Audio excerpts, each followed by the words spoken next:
On the GRE, you may be expected to analyze information in the form of a scatter plot. So in this lesson, we'll examine how these graphics work. To begin, a scatter plot is a useful way to visualize information about individual members of a population, where each member has two variables associated with it. For example, let's say we have a population of 20 male employees, and we want to see if any relationship exists between an employee's weight and his height. Well, a scatter plot is a great tool for displaying this kind of information. Here we'll label one axis with a range of possible heights, and we'll label the other axis with a range of possible weights. Once we collect the information about the heights and weights of all 20 employees, we can display it on our scatter plot. Here each dot represents a particular employee. Let's take a closer look at this employee. The position of this dot tells us that the employee is 67 inches tall and weighs 140 pounds. What about this employee? Well, from the position of this dot, we can see that he is 75 inches tall and weighs about 205 pounds. Now from the scatter plot, we can see a relationship between the employees' heights and their weights. For the most part, the taller the employee, the heavier the employee. In more general terms, we can loosely say that as one value increases, the other value also increases. When this occurs, we see that we have a positive correlation. Now, as you can see, the relationship is not 100% perfect. For example, this dot represents an employee whose measurements don't fit very well. Although this employee is the second tallest in the group, he's also one of the lightest. So as I said, the relationship is not perfect. Now later on we'll learn about the strength of a correlation, but for the time being, just recognize that there appears to be a relationship between the height and weight among these 20 men. Now when it comes to scatter plots, we must be familiar with the term trend line, also known as the regression line. This is the line, or possibly curve, that best fits the data. In fact, the trend line also goes by the name of line of best fit. So if we were to draw a line that best fits the given information here, what would it look like? Well, it would look something like this. Now please note that there's a somewhat complicated algorithm for calculating the trend line, but we don't need to know how to perform this calculation for the GRE. Just know that if a scatter plot includes a trend line, then this is the line that best fits the given data. Now I should also mention that on occasion, a scatter plot may include a second line. The parameters of this line will be defined somewhere in the question. For example, let's say that this purple dotted line represents what Dr. Jones believes to be the perfect weight for a given height. So if a dot lies directly on the purple line, then according to Dr. Jones, that person's weight is perfect for his height.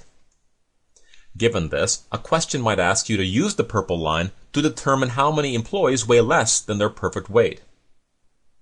Well, here's one such person.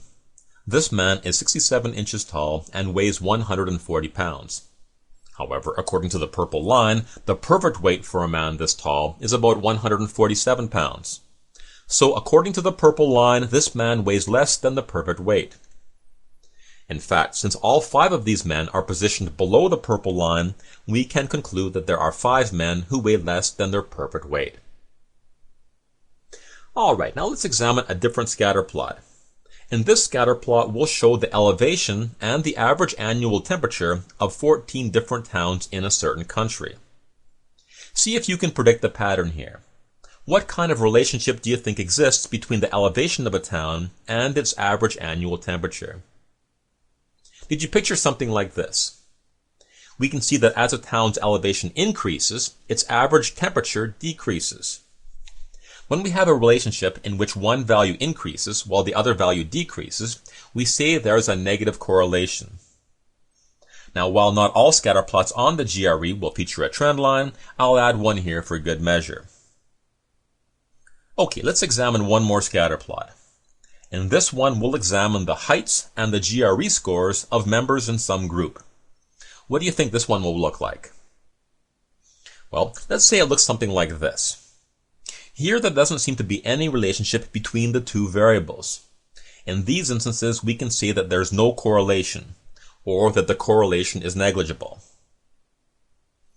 Alright, before I end this lesson, I'd like to talk a little bit more about the strength of a correlation. In general, the closer the dots lie to the trend line, the stronger the correlation. For example, this scatter plot indicates a positive correlation between two variables, and this scatter plot also indicates a positive correlation. However, since the points in the second scatter plot are much closer to the trend line, we say that the correlation here is stronger. Similarly, this scatter plot indicates a negative correlation between two variables, and this scatter plot indicates a stronger negative correlation. Now, as an aside, please note that we can say that one correlation is stronger even when the trend line is missing. Alright, finally, this scatter plot indicates a negligible correlation. Okay, that's pretty much all you need to know about scatter plots for the GRE. Let's summarize. In this lesson, we learned that scatter plots can be used to analyze relationships between two shared variables in a population. The trend line is the line that best fits the data points in a scatter plot. The closer the data points are to the trend line, the stronger the correlation. A positive correlation means one value increases as the other value increases. A negative correlation means one value increases as the other value decreases. And a negligible correlation means that there is little or no relationship between the variables.